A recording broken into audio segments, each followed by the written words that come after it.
Il progetto dell'autonomia energetica del Veneto è fondamentale come quello delle derivazioni idroelettriche. Nella partita saranno coinvolti la provincia di Belluno e i comuni interessati.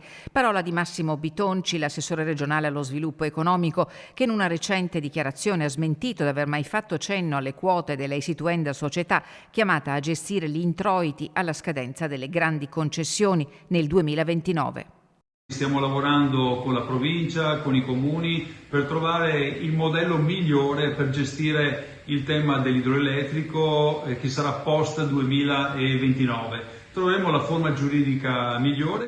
C'è però un fatto ed è ineludibile: il 70% dell'energia prodotta in Veneto arriva dalla provincia di Belluno e 24 delle 35 prese d'acqua complessive sono bellunesi. A fronte di questi dati, i Dem hanno chiesto che in una possibile società che controlli acqua e energia la provincia di Belluno abbia un ruolo pari e quantomeno dignitoso rispetto all'energia che produce.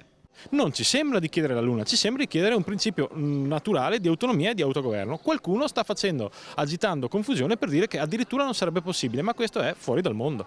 Casi di partecipazioni societarie analoghe esistono nelle more delle leggi del Rio e Madia, ma fino ad ora ci si è dimenticati della legge 25 della Regione del Veneto, che dice che le competenze di acqua e energia devono essere trasferite dalla Regione alla provincia di Belluno. Si usa la legge Madia per dire che le società pubbliche, o meglio che le province, non potrebbero fare società pubbliche su questo genere di argomenti, ma non è assolutamente vero. Faccio un esempio molto chiaro che così ci capiamo. A2A, che ha la gestione di gran parte dell'idroelettrico in Lombardia, ha tra i soci il comune di Milano e di Brescia, quindi due pubbliche amministrazioni. Se fosse vero quello che dicono oggi a Belluno sulla Madia, vorrebbe dire che A2A dovrebbe dismettere le quote pubbliche, ma non è assolutamente così.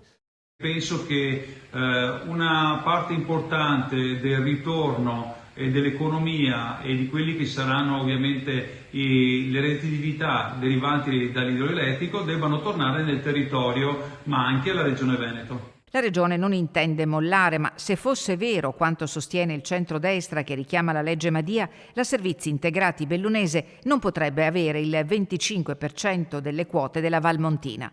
Quindi la società può essere costituita e la provincia di Belluno può esserne azionista. Il punto è volerlo.